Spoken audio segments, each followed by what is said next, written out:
Assalamualaikum dan salam sejahtera saudara. Anda bersama saya Nur Alis, Adil Akhbar untuk laporan berita tengah malam.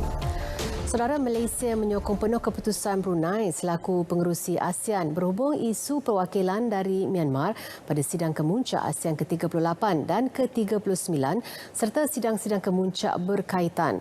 Pendirian itu dinyatakan Perdana Menteri Datuk Seri Ismail Sabri Yaakob menerusi Twitter rasminya. Ketika mesyuarat Menteri Luar ASEAN pada 15 Oktober lalu, blok serantau itu mengambil langkah tegas mengecualikan Myanmar pada sidang kemuncak itu selain menolak permintaan Kerajaan Bayangan Myanmar, Kerajaan Perpaduan Nasional NUG untuk menyertai sidang berkenaan. Sementara itu, pada sidang kemuncak ke-39, Perdana Menteri berkata Malaysia menyuruh Myanmar menunaikan komitmennya terhadap penghantaran pulang pelarian selain melindungi mereka. Malaysia turut berpegang teguh terhadap pendirian bahawa segala aspek berkaitan Laut Cina Selatan mesti diselesaikan secara aman dan konstruktif sejajar dengan prinsip undang-undang antarabangsa termasuk Konvensyen Undang-Undang Laut Pertubuhan Bangsa-Bangsa Bersatu UNCLOS. Negara turut kekal komited untuk meratifikasi Perkongsian Ekonomi Komprehensif Serantau RCEP menjelang hujung tahun ini. Malaysia dan Indonesia perlu meningkatkan kerjasama sebagai rakan serumpun menerusi gagasan ASEAN dalam mendepani dan menangani ketidaktentuan kesan COVID-19. Timbalan Menteri Sains, Teknologi dan Inovasi Datuk Ahmad Amzad Hashim berkata kerjasama itu perlu merentasi semua bidang termasuk penyelidikan bagi memperkukuhkan daya saing dan integrasi ekonomi negara anggota.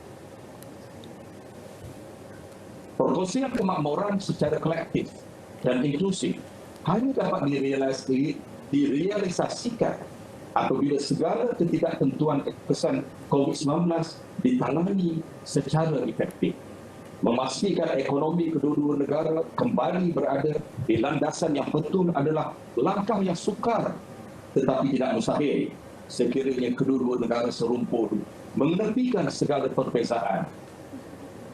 Jelasnya, wakil perniagaan daripada kedua-dua negara perlu diwujudkan untuk memperkukuh ekonomi antar Malaysia, Indonesia dan negara ASEAN lain. Beliau berkata demikian selepas merasmikan Persidangan Antarabangsa Ekonomi Pengurusan dan Perakaunan Malaysia-Indonesia MISEMA ke-21 secara maya. SOP Pilihan Raya Umum PRU Dun Sabah dan Melaka akan dijadikan penanda aras bagi pelaksanaan pilihan raya yang lain dalam negara. Menteri Kanan Pertahanan Datuk Seri Hishamuddin Tun Hussein berkata SOP tersebut akan dikemaskini mengikut kesesuaian dan konsistensi perjalanan pilihan raya. Kita belajar daripada pengalaman sebelum ini. Jadi SOP yang telah pun kita ketengahkan masa pilihan raya negeri Sabah telah pun dikemaskini untuk Melaka, dan kalau sekiranya ada keperluan untuk pilihan raya kecil atau pilihan raya negeri lain, MKN boleh membantu untuk memastikan pertamanya konsistensi dalam perjalanan kita. Beliau yang mengetuai pengurusan pandemik di bawah Majlis Keselamatan Negara MKN berkata demikian ketika ditanya adakah PRU Dun Sarawak, PRK Gerik dan Bugaya akan diadakan sekiranya PRU Dun Melaka berjalan lancar. Operasi Perusahaan Mikro, Kecil dan Sederhana PMKS yang terjejas berikutan COVID-19 sebelum ini dijangka pulih secara berperingkat bermula suku keempat tahun ini. Menteri Pembangunan Usahawan dan Koperasi MEDEK Tan Sri Noh Omar berkata ia berdasarkan kelonggaran operasi yang diberi kerajaan bagi sektor ekonomi termasuk kebenaran rentas negeri. Bagaimanapun, beliau tidak menafikan masih terdapat usahawan yang tidak mampu meneruskan operasi atas pelbagai faktor. Saya tidak nafikan bahawa di luar sana masih ada usahawan yang masih tak mampu lagi ya, untuk memulakan perniagaan. Kerana itulah saya telah minta tadi untuk permudahkan daripada birokrasi untuk memberikan pinjaman kepada usahawan yang terlibat. Saya meletakkan membantu usahawan yang terdedah ini ialah seramai 197,000 satu bulan. KPI saya dalam satu hari ini saya nak beri bantuan kepada 192,000 usahawan ini, yang mana untuk mencapai matlamat KPI saya ini, saya telah bagikan tugas kepada agensi-agensi di bawah saya. Saya ada 11 agensi, jadi kita akan bagi tugas. Kajian oleh MEDAC sebelum ini mendapati 37,415 usahawan terpaksa menutup perniagaan sepanjang tempoh pandemik. Daripada jumlah itu, lebih 28,700 merupakan PMKS. Tan Sri Noh berkata demikian selepas melancarkan program e-Showcase Koperasi dan Usahawan Wanita e-Biznita.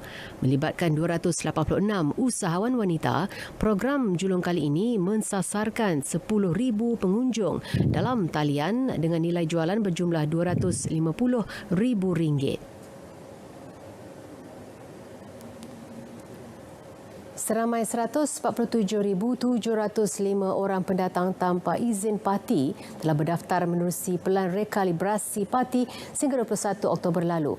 Menurut Menteri Dalam Negeri Datuk Seri Hamzah Zainuddin, daripada jumlah itu seramai 124,423 orang parti telah pulang ke negara asal. Jelasnya, kejayaan itu didorong oleh pembukaan kaunter khas untuk memudah cara kepulangan parti di beberapa pintu keluar negara. Bagi program rekalibrasi tenaga kerja, seramai 212,926 orang parti telah berdaftar untuk diregularisasikan sebagai pekerja asing yang sah. Daripada jumlah tersebut, seramai 34,318 orang parti telah lulus dan 20,889 gagal. Manakala seramai 157,719 orang parti masih belum hadir untuk proses verifikasi di Jabatan Imigresen Malaysia. Kesemua peserta yang gagal dalam proses untuk diregularisasikan program rekalibrasi tenaga kerja ini akan secara automatik kita hantar pulang melalui program rekalibrasi pulang. Kutipan wang cagaran untuk program rekalibrasi tenaga kerja terkumpul sehingga 20 Oktober 2021 adalah sebanyak RM106,463,000. Manakala kutipan hasil bagi program ini adalah RM4,146,266 ringgit yang merangkumi fee rekalibrasi, levy, PAS, visa dan fee proses. Kerajaan akan terus melaksanakan program rekalibrasi tenaga kerja sehingga 31 Disember depan dengan membuka semua sektor kecuali sektor beku.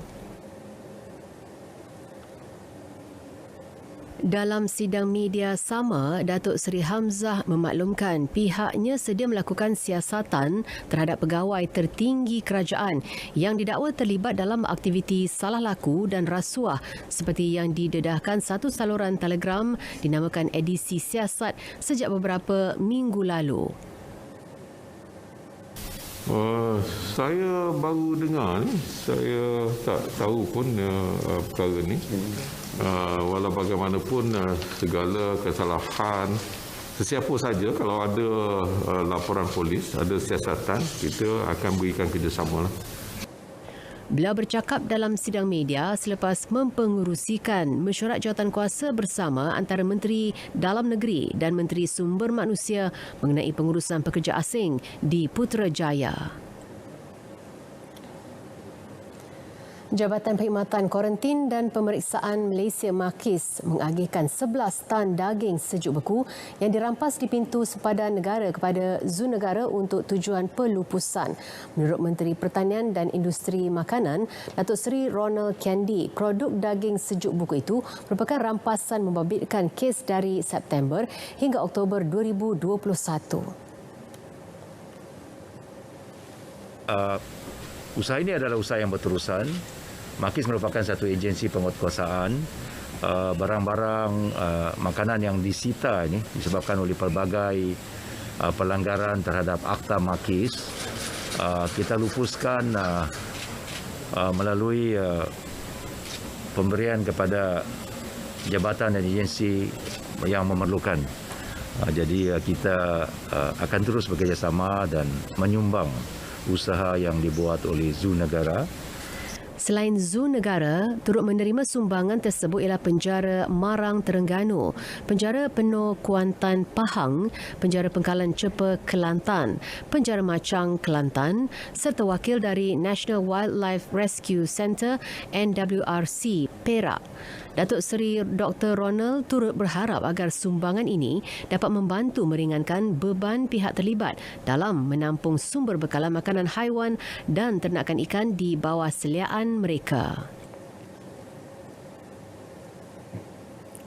Peningkatan kos ibadah umrah dilihat wajar ekoran pelaksanaan pelbagai prosedur operasi standard SOP yang perlu dipatuhi oleh pihak Arab Saudi dan Kerajaan Malaysia. Timbalan Menteri di Jabatan Perdana Menteri Hal Ehwal Agama, Datuk Ahmad Marzuk Syari berkata walaupun terdapat peningkatan kos, permintaan untuk mengerjakan umrah di kalangan rakyat Malaysia amat menggalakkan. Sekarang ini pun kita tahu bahawa ground cost di sana juga meningkat. VAT dah sampai 15% di Saudi, termasuklah kos hotel pun kena ada penjarakan dan sebagainya. Itu mungkin melibatkan kos yang bertambah. Jadi harga lantai 6,900 tu yang ditetapkan oleh Motet adalah sangat berpatutan dan menasabah. Setakat ini, Kerajaan Arab Saudi tidak menghadkan kuota jemaah luar negara termasuk Malaysia yang ingin mengerjakan umrah. Namun jumlah yang ingin memasuki Masjidil Haram pada satu-satu masa akan ditetapkan oleh Kerajaan Arab Saudi. Beliau berkata demikian kepada media selepas menyerahkan replika cek bantuan sekali bayar untuk pekerja agensi pelancongan berjumlah 2.5 juta ringgit kepada pengerusi Malaysia Association of Tour and Travel Agents MATA, Sheikh Awad Sheikh Abdullah di Putrajaya.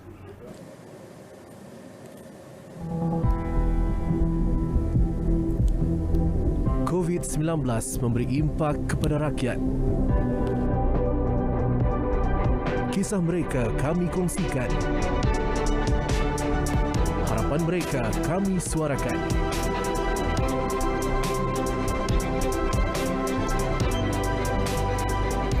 Semuanya dalam laporan eksklusif menjelang bajet 2022 hingga 28 Oktober di Berita Perdana.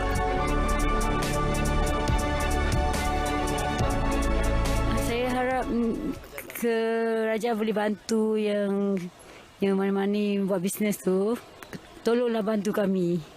Untuk saya sebagai seorang bujang, mungkin berkemungkinan orang berpersepsi bahawa kalau orang bujang tu tak banyak komitmen tau. Tapi sebenarnya banyak sebenarnya. Sebab kita kadang-kadang mungkin nak untuk sewa rumah, untuk belanja sendiri.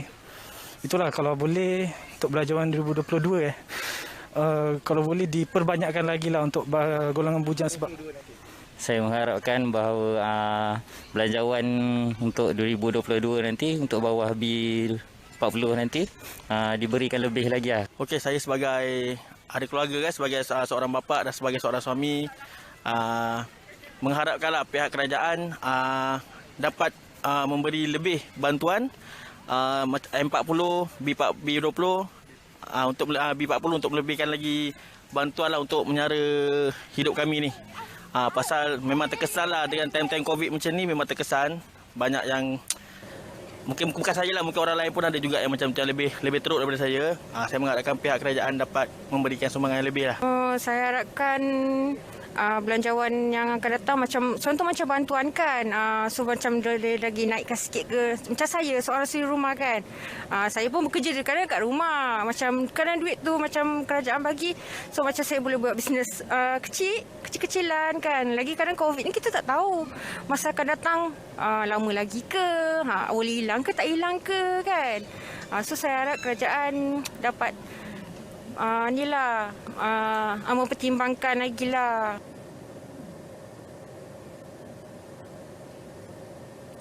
Bersua kembali. Al-Quran merupakan sumber intelektual dan spiritual Islam. Jelas Perdana Menteri Datuk Seri Ismail Sabri Yaakob, ia merupakan asas bukan hanya bagi agama dan kerohanian, malah semua cabang ilmu pengetahuan termasuk teknologi.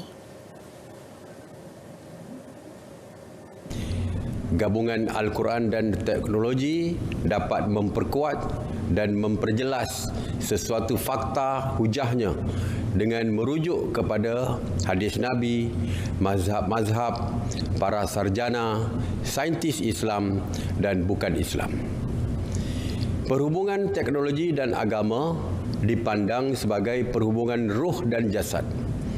Teknologi dan agama saling menyempurnakan di antara satu sama lain.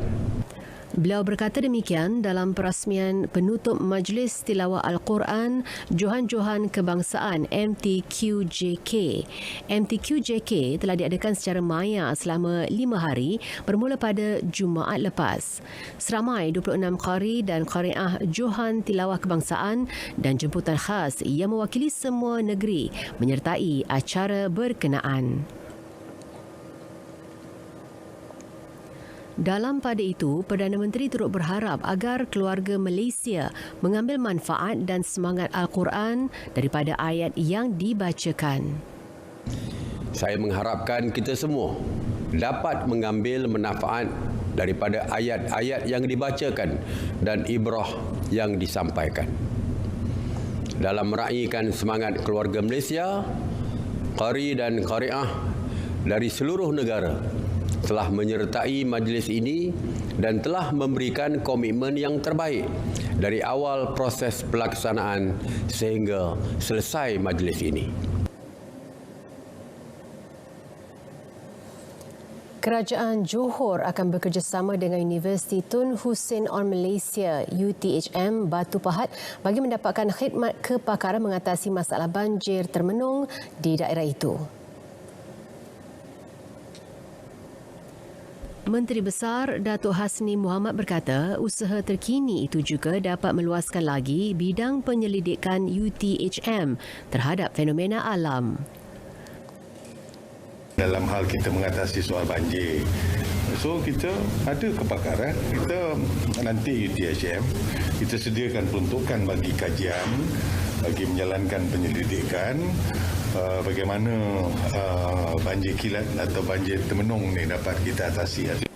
Beliau berkata demikian selepas menghadiri Majlis Ramah Mesra Mahasiswa UTHM di Dewan Sultan Ibrahim UTHM Batu Pahat Johor. Kerjasama turut melibatkan kepakaran dalam bidang logistik, pengangkutan dan bidang aeronautik yang berpotensi membangunkan daerah itu. Anak pekebun kecil, pihak berkuasa kemajuan pekebun kecil perusahaan Getah Risda di Perlis digalak mencuburi bidang keusahawanan. Mereka boleh berbuat demikian menerusi pelbagai inisiatif diperkenal agensi itu. Ketika ini, 415 pekebun kecil negeri itu mengikuti pelbagai program bimbingan Risda. Terutama sekali kepada sebab aktiviti ini hanya khusus kepada pekebun kecil.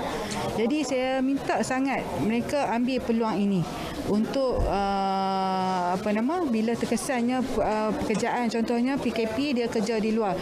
Tapi pada masa sama dia anak kepada pekebun kecil.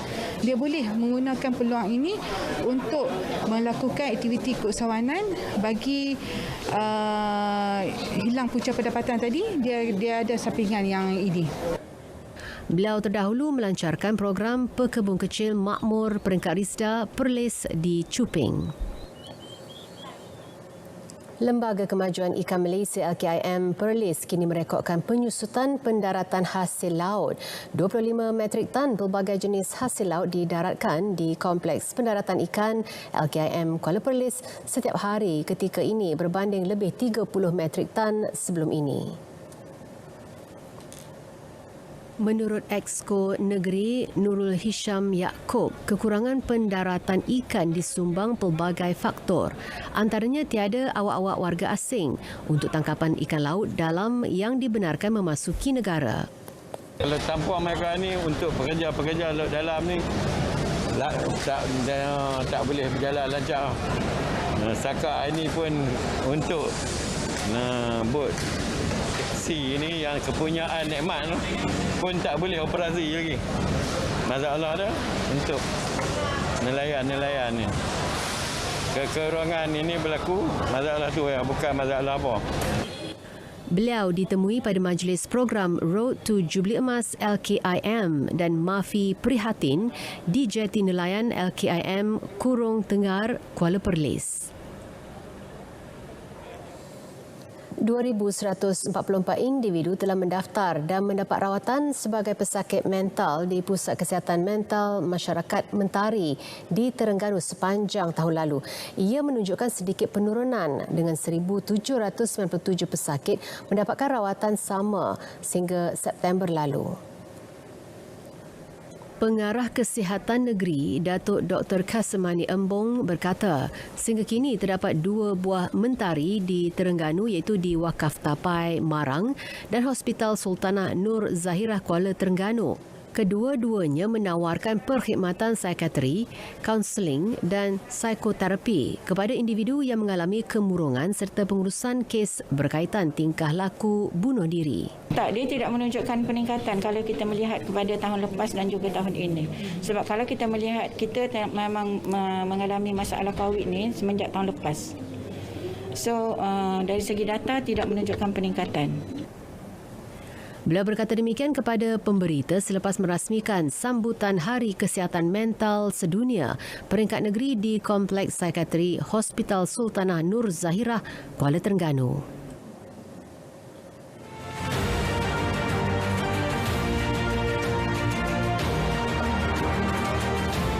Bajet 2022 untuk keluarga Malaysia. Laporan menyeluruh di Berita Perdana edisi khas Bajet 2022.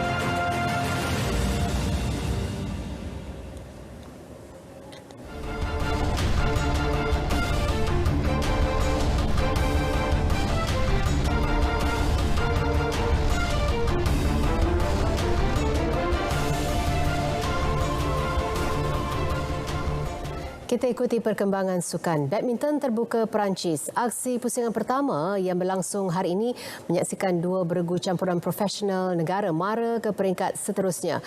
Turut melakar kemenangan beregu lelaki negara Ong Yu Sin, Teo Ee Yi. Gandengan Chan Peng Sun, Goh Liu Ying diberi tentangan hebat wakil India Dhruv Kapila, Reddy N.Sikki sebelum layak ke pusingan kedua. Kedua-dua set berlangsung sengit sebelum kemenangan berpihak kepada Peng Sun dan Liu Ying 21-19, 21-19. Sementara itu, pasangan Goh Sun Huat, Chevon Jamie Lai tidak menghadapi masalah besar untuk melepasi pusingan pertama. Mereka mudah menyingkirkan beregu New Zealand, Oliver Leyden, Davis dan Anona Park 21-9, 21-12. Mengikut jejak mereka adalah beregu lelaki negara Ong Yu Sin, Teo Ee Yi. Mereka menewaskan gandengan senegara Goh Zifei, Nur Izzuddin 22-24, 22-20 dan 21-17 dalam pertarungan lebih sejam. Disiplin diri dan komitmen tinggi merupakan kunci kejayaan dalam bidang sukan, khususnya badminton. Justru bekas jago perseorangan negara yang juga pernah menjadi pemain nombor 1 dunia, Datuk Lee Chong Wei gembira melihat prestasi pemain muda negara dalam beberapa kejohanan baru-baru ini.